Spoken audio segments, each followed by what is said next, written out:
大家好，我準備咧就去富國島，今次係有啲突然嘅，咁就去玩3日全日左右。咁呢短短3日嘅 trip 咧，都體驗一下咧東南亞嗰邊嘅海域咧，究竟係乜嘢樣？富國島雖然佢係屬於越南啦，但係原來咧即係去富國島嘅時候，其實係唔使簽入越南嗰個證嘅。咁好，我而家喺度補充翻先。咁我睇翻呢官方嘅網站咧，就話其實如果你拎住香港嘅護照咧，你就可以有30日咧逗留喺呢個富國島度。但係如果你去其他越南嘅地方嘅話咧，就需要咧辦翻個簽證啦。咁但係咧嗰個護照咧係至少有6個月有效期先可以去到富國島。今次咧係因為真係快閃啦，咁所以咧我真係第一次咧係極輕便咯，唔係講笑，我真係第一次咧拎咗一個袋，跟住就搭飛機，咁就我要準備登機啊！好啦，我要準備登機啦，越南見。今次咧就係搭越捷航空，咁就搭2個鐘45分鐘，應該都係3個鐘以內就到。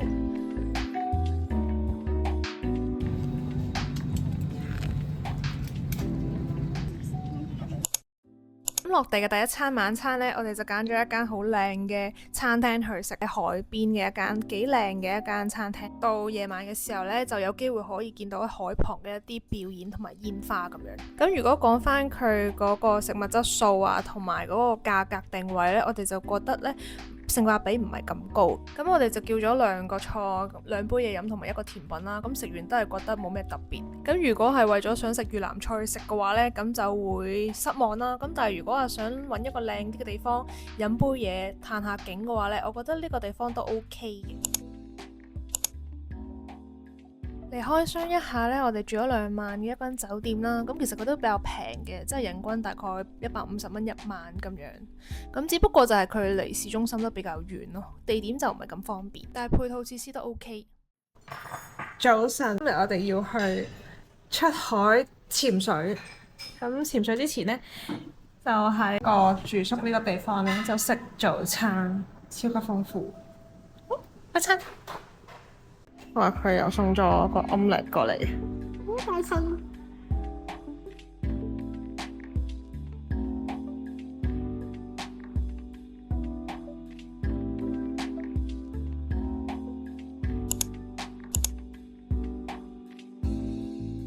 出海啊！而家跟住有好多漁船仔，跟住好多遊客咁，全部都係遊客車停咗喺呢度。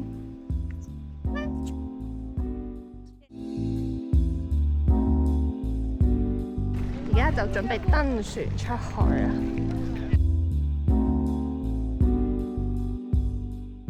而家就有一個 mini fishing， 第一次用一個圈圈去釣魚咯。其實好似都未釣過魚，跟住佢勾住咗個章魚喺度，跟住有嚿石，跟住咧佢個就教我咧係咁要喺條線度係咁要扯下扯下，嚟咗好多魚，好多魚喎。係跟住頭先聽咧，佢哋話係有啲係斑嚟嘅喎，但係全部樣都似嘅。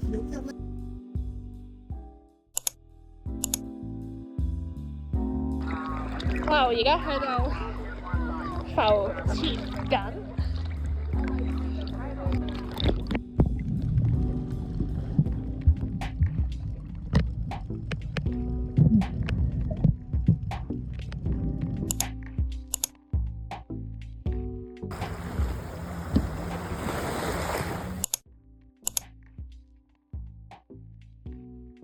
燒牛肉。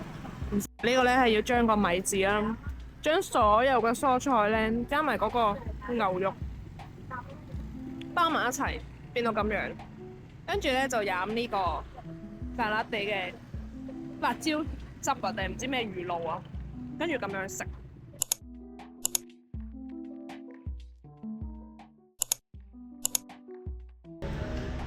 咁而家咧就喺一間越南嘅理髮店、美容店嗰度咧，就諗住剪頭髮。頭髮太長啦，已經遮晒眼，咁就諗住剪短佢。跟住頭先咧同個髮型師溝通咗好耐，跟住用 Google 咧先大概明白係想，其實我就想剪短少少。跟住頭先終於溝通得到，希望順利。我剪完咗個頭啊！我未試過咁短，試下新嘢。耶！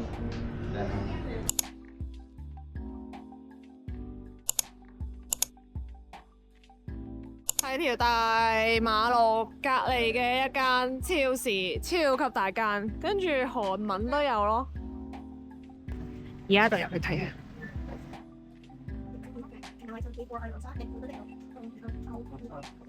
有好多韓國嘅雪糕，變到好似米奇老鼠我講嘢。跟住呢個係哇唔知幾多年冇見佢嘅一個雪糕，好似幾好食。哦，佢有好多韓國嘅，不過好多韓國嘢又有 kimchi。哎呀，我呢個學生寫，すごい啊！好迷你嘅藍莓。有呢個係越南嘅益多，好多種唔同口味。呢個就係越南嘅 yogurt。佢設計其實都幾靚，即係好清晰就知道佢係乜嘢味。哦，佢都有呢隻啊！哇，呢個嚟到越南喎。哦，佢都唔使21杯咯。越南嘅牛油，越南嘅牛芝士。哇！芝士好多喎，佢呢度。哦，佢連呢個芝士都有喎。哦，越南嘅胡椒。有黑色、白色、有紅色嘅。紅色胡椒係咩？唔知喎。哇！有極多，好似類似係時差啦醬嘅一個辣椒醬。好多喎！韓國嘅辣椒醬咧，偷偷地混入咗呢一堆東南亞嘅辣椒醬入邊。哇！跟住又見到有係法國嘅咧，法國嘅定係美國嘅咧？呢個 mustard 都混入咗，偷偷地咁樣混入咗呢一堆醬入邊。跟住日本出啊，日本嘅 wasabi。哦 ，Tabasco 180死啦！有啊！有啊 ，yes。跟住咧係有魚露，好細支啊呢個。咁魚露咧就係富國島嘅名物之一啦。咁好多人咧都想買佢返香港做手信。咁但係咧買魚露嘅話咧就要留意返咧嗰個運輸嗰個問題啦。因為咧我哋喺最尾嗰日咧有一個小意外，就手提行李入邊咧就擺咗2支細細地嘅魚露啦。我哋以為唔超過100ml 咧就可以帶到相機，但係原來咧都唔可以帶到相機。咁之後我睇返呢啲官方網站解釋點解魚露唔可以帶相機，係因為擔心魚露個樽爆咗之後咧會喺機艙入邊咧釋放太大嘅味道咧，就會影響到其他嘅乘客。咁所以咧，如果真係想買魚露返香港嘅話咧，就一定要擺喺機艙行李度啦。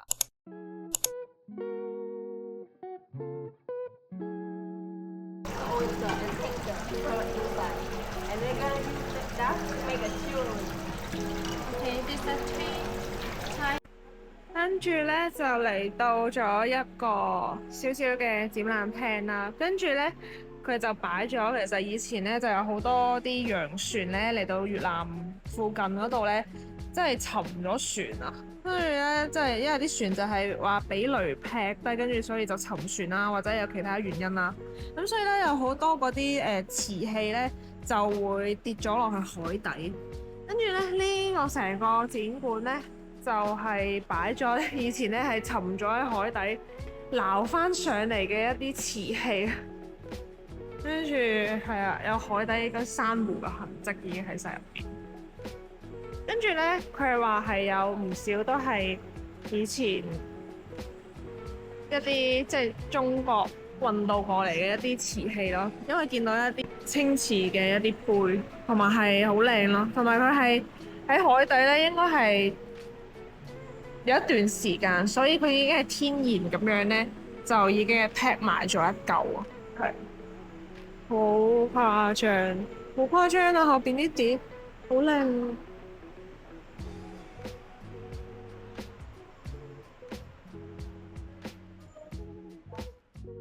跟住咧，呢度咧就有好多珊瑚嘅化石，好靚啊！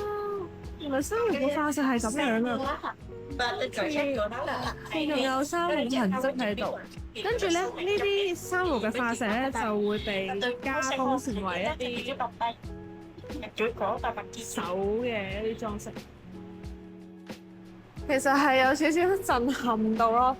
即係咧，佢呢個點解係啲滿滿碟碟點樣已經變咗一嚿嘢咧？原來咧就係因為海底嘅壓力沉積咁樣咧，多年而成嘅。佢已經係拆唔開㗎，佢已經自動形成咗一嚿嚿嘅嘢。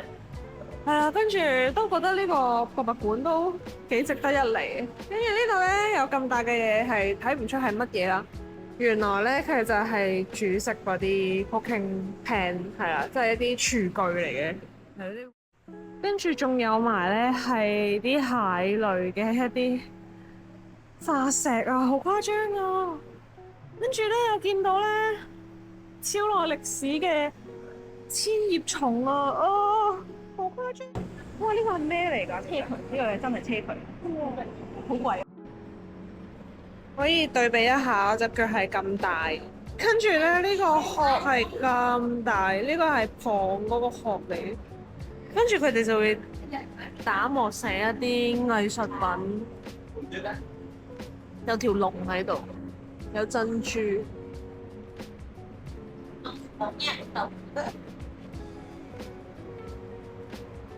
啊！呢個有條錦鯉喺度，一啲有寓意嘅一啲藝術品。哇！好犀利！哇！全部個殼都好大。哇！呢個係有咁大嚿啊，好誇張啊！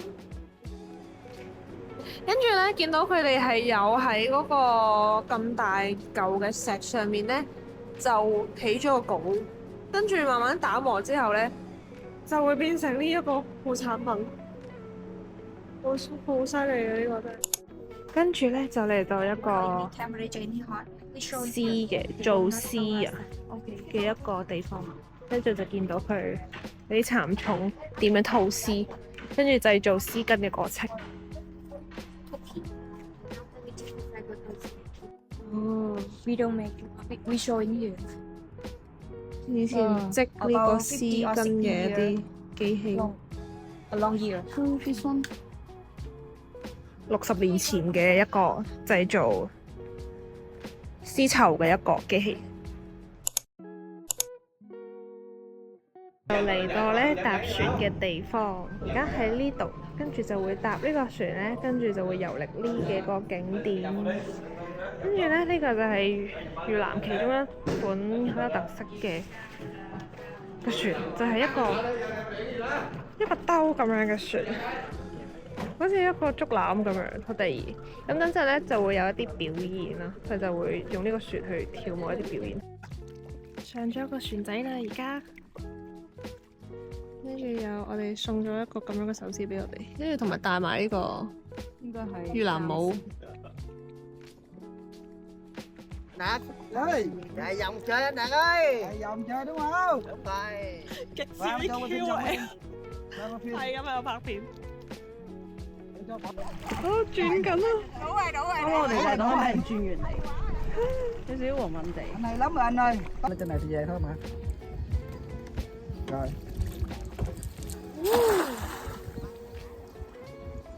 跟住就撈翻上嚟。Oh, no fish. No. Bye bye. Bye. Bye. 嚟到咗呢個最北邊，富國島最北邊嘅地方，跟住咧就喺呢度食飯啦。對面嗰度咧已經係柬埔寨啦，好犀利。跟住而家就係行下呢個沙灘旁邊，啲水都係好清好藍。呢個咧就係我哋食晏晝嘅地方，好浪漫。哇，極浪漫啊！咩事佢？海邊，哇，It's so romantic。Thank you。呢個咧就係今日嘅午餐，有海鮮食啊，有蝦，有魚，跟住呢個唔知乜嘢湯，好正啊！有西瓜，跟住咧有必餸嘅一個魚露。哇，係魚嚟㗎呢個，哇，好靚。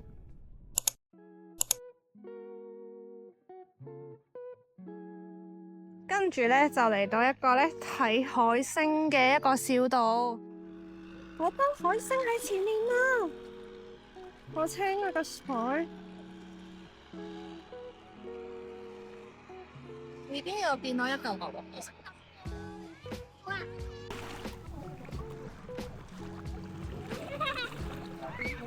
Ghép một nồi nó mày em tiêu. You can try it. Pepper salt. This is the salt mixed with pepper and garlic. 哇，好似泥嗰啲沙，幾好食。哇，煎牛扒好正喎。Oh, taste。One with the paprika. 哦，咁㗎。哦。 You also can try the green one. And this is black pepper or? They also the same kind of pepper, Oh. but different time of the year they're gonna produce different time of the tree. They're gonna produce different color. 哦， For 哦。 example, I make a sample for you. 咁我哋就喺一個胡椒園嗰度咧試咗一啲青嘅胡椒，咁原來青嘅胡椒咧就係所有胡椒嘅最原始嗰個版本，係啦。咁我哋試完之後咧就覺得其實佢有陣澀澀地嘅味，但係咧味道咧就係好清同埋好辣嘅，都幾辣嘅咁樣。咁導遊咧就同我介紹，咁佢哋係點樣用一啲最新鮮嘅胡椒去烹調咁樣啦。原來咧佢哋都係中意用胡椒去配搭牛肉咁樣去煮。咁佢就介紹咗呢個比較傳統少少嘅越南菜式啦，其實就係一個牛肉湯。哇！個芒果好得意啊！ Đó, hai đứa bay cũng chung đi nữa. Được rồi, hai đứa bay cũng tại biết sao nó mưa quá. 呢個煮又好食，呢個好食。嗯嗯， Làm cho bé nó nhâm. Con này. 呢個好食喎。呢個好食啊，甜啊！ Nó kêu chị có xịt thuốc cho trái cây nhà người ta có 咁最尾喺胡椒魚入邊試食佢哋呢副產品嘅時候呢，我哋就覺得咧呢一羹嘅醬咧係超級好食，就係一羹魚露混合咗胡椒嘅醬嚟嘅。好得意嘅就係佢原來呢點水果係好適合，同埋呢導遊都有同我介紹佢哋點樣用呢羹醬呢，其實都係例如煮一啲魚類啊，或者一啲紅肉類都好夾。但係可惜嘅就係因為我哋冇嗰個寄艙行李，咁所以就係得手提行李嘅話呢，就拎唔到呢一罐相機啦。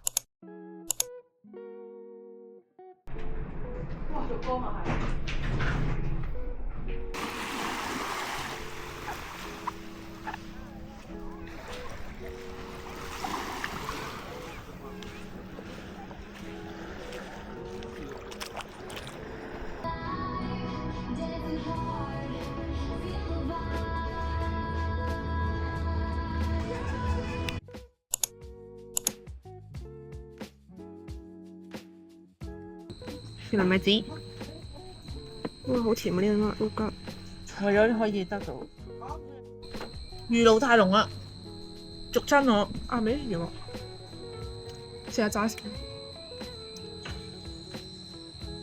佢好重嘅，唔知根本換，根本換啊！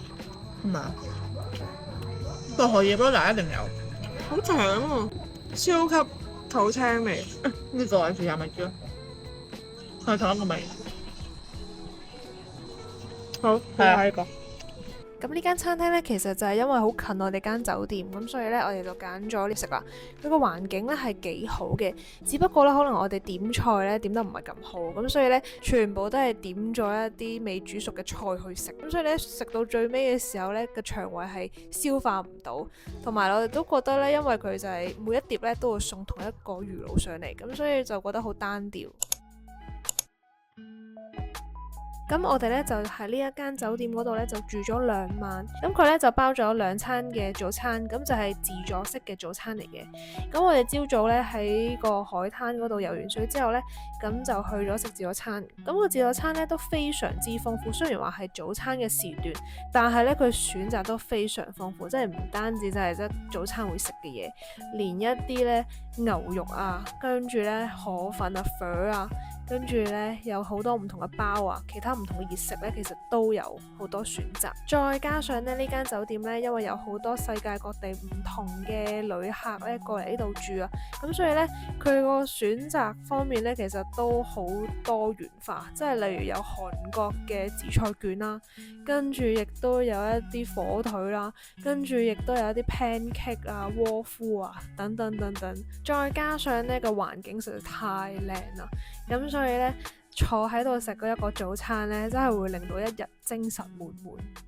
咁講下我哋呢2晚嘅住宿體驗先。咁雖然呢間酒店咧，好似有個私人海灘啦，跟住又包咗朝早嘅自助早餐啦，好似好好咁樣。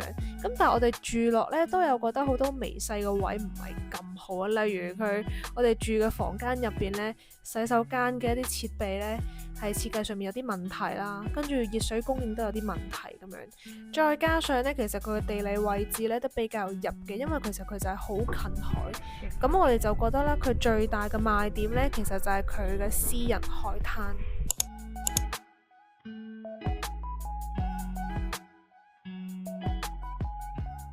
呢杯係鹽啡，呢杯係散啡。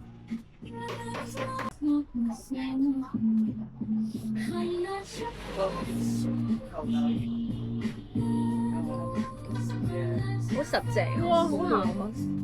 試下，我都係想試下呢個，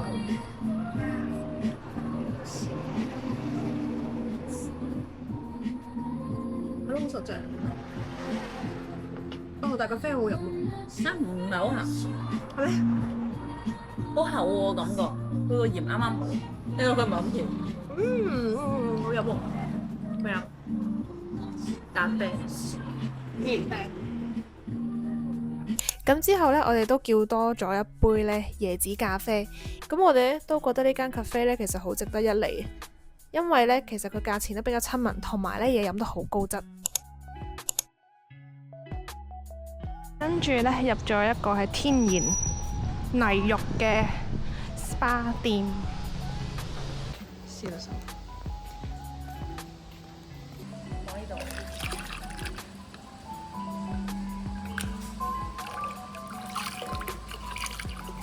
好搞笑喎！呢個椰子殼真係。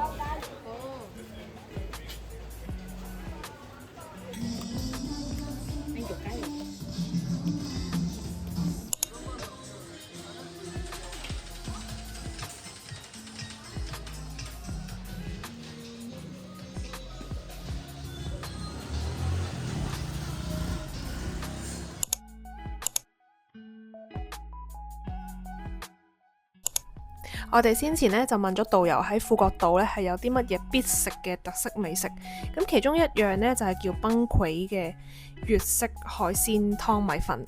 咁導遊就話咧，呢碗粉嘅重點咧就係在於嗰個湯底，因為咧個湯底咧係一定要用新鮮嘅海鮮去煮出嚟。咁如果咧個海鮮唔係新鮮嘅話咧，咁就好容易飲得出分別咁樣。咁原本咧個湯係冇咩味嘅，因為主要食嘅時候咧係要配搭嗰個青檸汁撈海鹽同埋少少辣椒呢啲調味料咧，去吊起個湯頭嘅鮮味。最後一晚咧咁啱就喺夜市附近咧就見到一間咧專食崩潰嘅一間店，咁所以咧就入去試下啦。呢間餐廳咧一入去咧個 menu 係一目了然嘅，因為其實就係全部都係食崩潰。咁我哋 order 完之後咧，個店員咧就見到我哋係遊客個樣啦，咁所以咧佢就教咗我點樣去調配嗰個調味料。其實咧就係一個鮮榨嘅青檸汁啦，再加海鹽，跟住再按個人喜好咧加少少辣椒落去。咁咧令到我哋好意外嘅就係，竟然成間店入邊咧其實係冇魚露俾你揀嘅。咁可想而知咧，其實成間店咧應該就係重點係食一個好清嘅一個湯咁樣咯。咁我哋 order 完之後咧就立即試咗個湯啦，嗰個味道咧其實真係好淡，淡到好似咧呢啲魚浸住啲水咧煮熟咗嗰個味道咁樣。咁但係都隱約試到少少魷魚嘅鮮味。個碗麵入邊咧嘅配料就有幾條嘅魷魚仔啦，幾塊嘅牛肉啦，同埋一塊嘅碎肉餅，跟住咧再加咗大量嘅葱咁樣。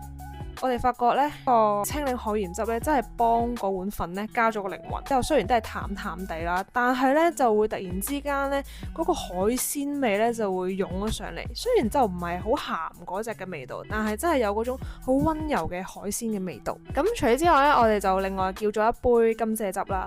點知我發覺杯甘蔗汁係超級好飲，跟住咧夾埋嗰碗粉一齊食嘅話咧係超級夾。咁我哋都好推薦大家去試下。咁喺富國島咧，當地仲有一個好出名嘅地道美食咧，就係飛魚嘅沙律。導遊就解釋啦，呢個沙律咧係食生嘅飛魚，咁就係會撈咗一啲椰子肉、生菜、青瓜等等咧，跟住咧要包住一個洋米紙咧，咁樣去食嘅。咁有啲可惜我哋就冇食到，但係我哋見到咧上網嘅圖片咧，其實都幾吸引。咁如果到富國島嘅話咧，都可以一試。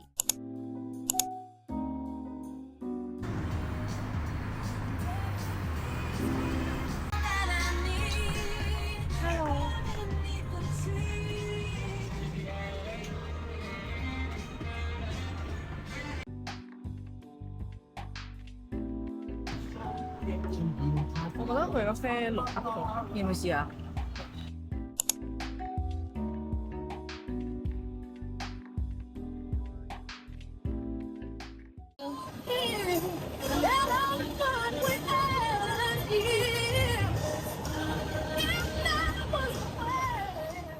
多謝你睇到嚟片尾啊，好開心可以同大家分享我哋今次嘅旅行。歡迎大家 comment、like 同埋 subscribe Calm Diary 嘅 channel， 你少少嘅支持都會成為我創作嘅動力。Stay calm and be creative，我哋好快會再見。